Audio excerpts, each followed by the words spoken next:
Hi, we're the Art Doctors. I'm Alison. And I'm Liz. And we're here to tell you about a project that we've been doing for Beyond Measure. So Liz, where shall we start?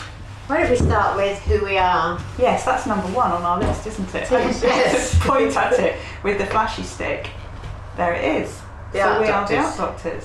What we do is here, number two, we break down barriers. What are we breaking barriers down in, Let's Alison? have a look and see. Number three over here. I think creativity in the arts. Yes. So, it's a bit scary, isn't it? It can be really scary I and think. quite intimidating. Yeah. And often people don't know where to start, or often people are doing it, Yeah. but are a bit shy about sharing what they're doing. Yeah. So so it's breaking that down and kind of making it accessible. So how do we do that then? Oh look, here it is. So silly. It makes us happy. It does, yeah, and it helps break down those barriers, I think it does. Yeah, I think it makes us quite accessible. Also the costumes, obviously, you know. What, that very helps. serious? No, we're still on silly and playful, look. So we like to be silly, we like to be playful in the way that we present ourselves.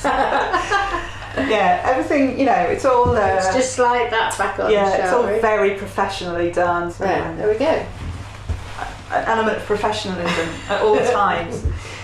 So whilst we're being playful and silly, we're also over here, number six. What we end up having conversations about are quite serious things around creativity in the arts, but also about well-being.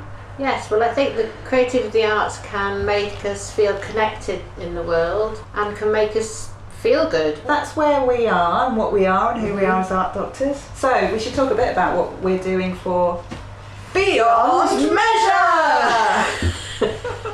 What we've been doing for Beyond Measure is working with some healthcare professionals. Here they are at number 8. And we've been talking to them about kind of how they feel at the moment with COVID and sort of doing online consultations and prescriptions for some creative activity. Yes, what's behind that flashy stick? Oh yes, look, cultural prescriptions. That was where we were going next. And then we've also been using Slack, which is an online chat app. And we're really interested in setting up a community for this project so that we could all sort of talk about what we were doing and the participants could share things that they've been doing. So that's been a really lovely space. Great. I think that's it now, isn't it? I think that is. Done it all? I think we should see what people have been getting up to. Let's see what people have been getting up to, yes.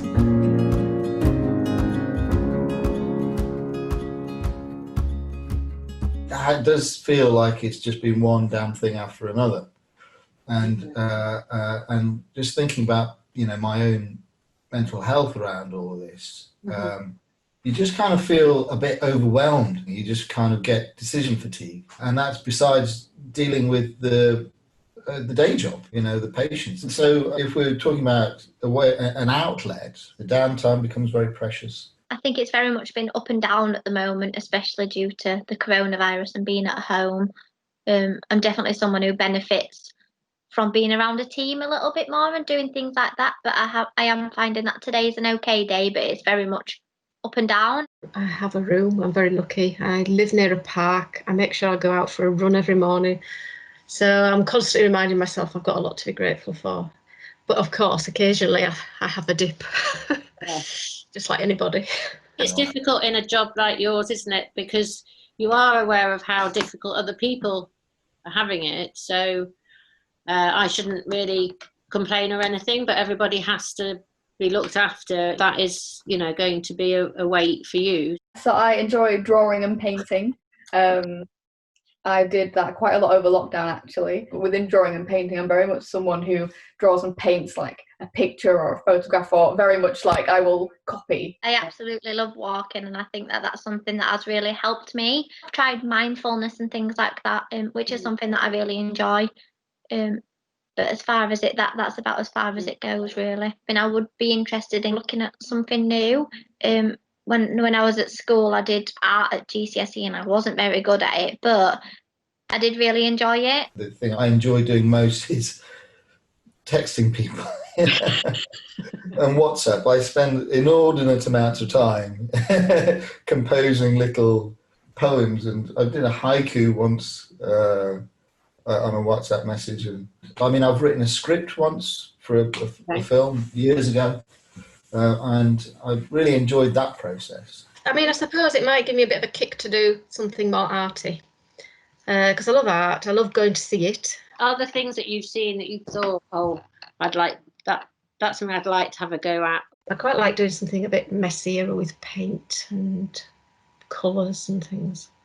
Maybe something a bit more physical. I'd like to kind of try a few different things, I guess. I'd like to have a go with the watercolours, and then maybe look a bit at that Matisse thing that you were saying about cutting out. And just playing with different things, really, rather than assuming I know now what I want to do.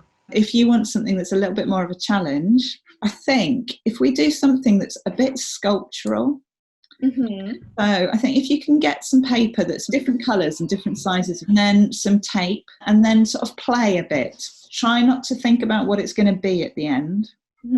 Try and think more about what's an interesting shape that I can make with this piece of paper, either by ripping it or tearing it or scrunching it.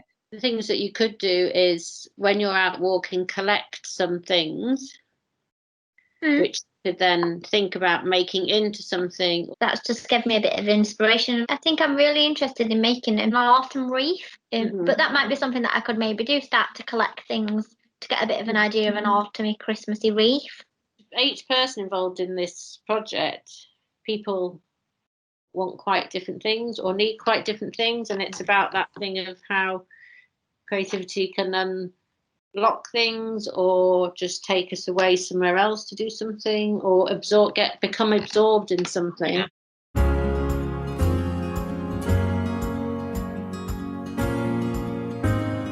It's almost like a kind of, you get lost in the process of doing it, so it's almost a mindful activity, and it's so different. It's so different to my day job that it's I'm really enjoying it. Probably the thing that I've most enjoyed has been the fact that maybe forced isn't the right word, but I've been encouraged to do something out of my comfort zone that I would have maybe not done otherwise. So I think it's been really nice to be encouraged to do something a bit more flexible in it, and I think something that allows me to maybe be a little bit more creative than I normally am. I've enjoyed it immensely, and I think one of the nicest things is actually talking to yourself, because it's like we were saying before, it was kind of a window into a different world. I've loved the process of actually writing my story. I mean, it's something I just don't do.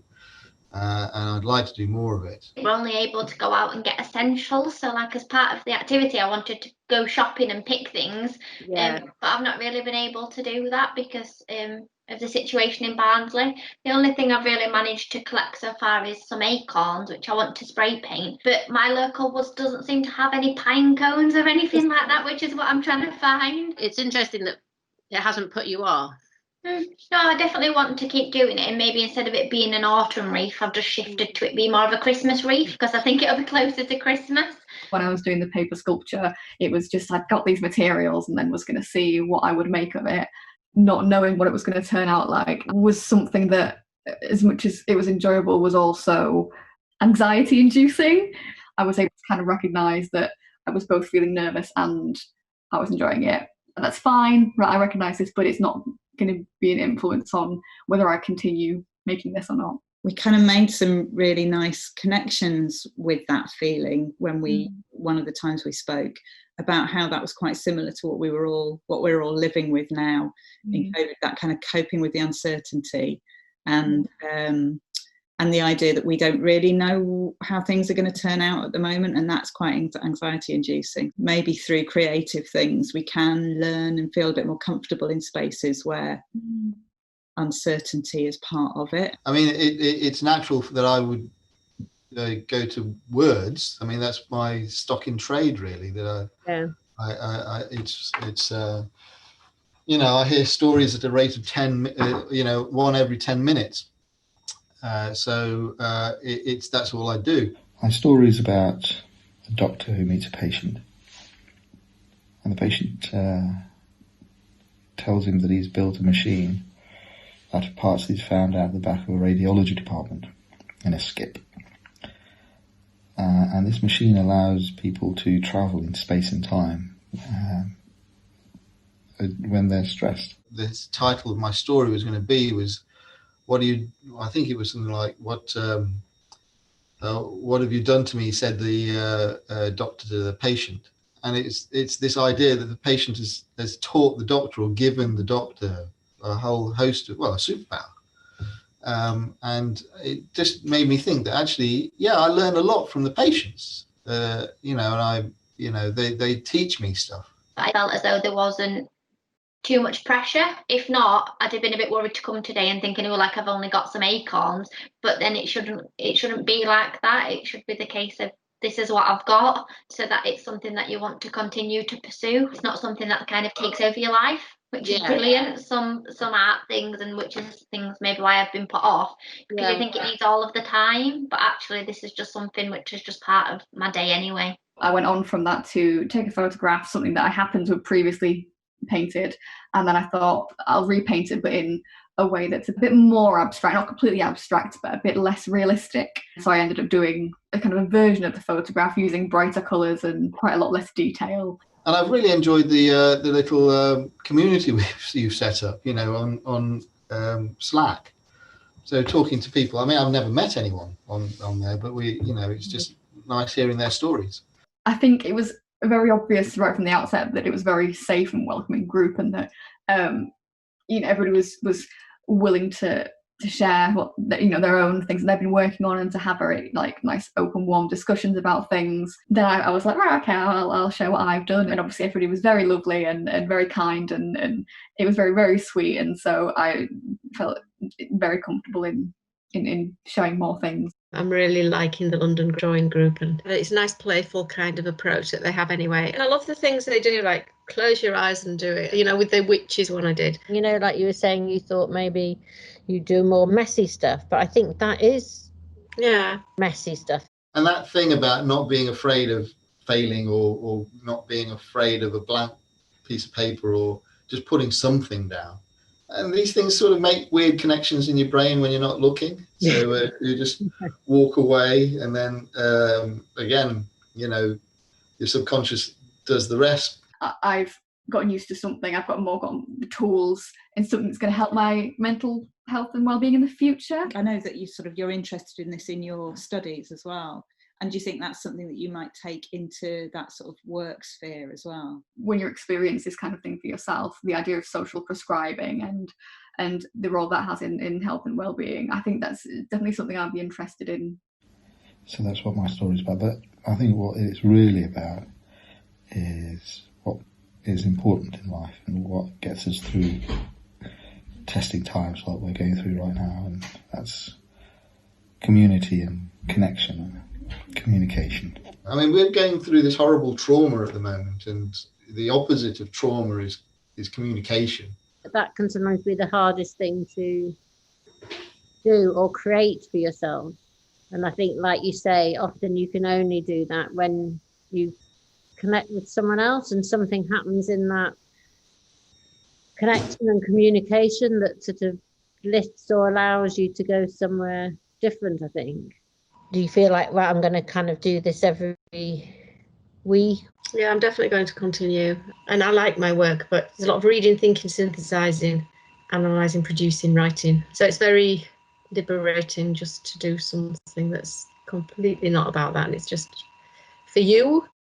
There it was. That's everything that we've been doing. So yeah, we've really enjoyed it, haven't we? We've really enjoyed sort of getting to know people in that healthcare world, and we've just started to see lots of connections as well that weren't maybe obvious to us before we started. So lots of things about the similarities between the things that we do as art doctors and that real doctors do.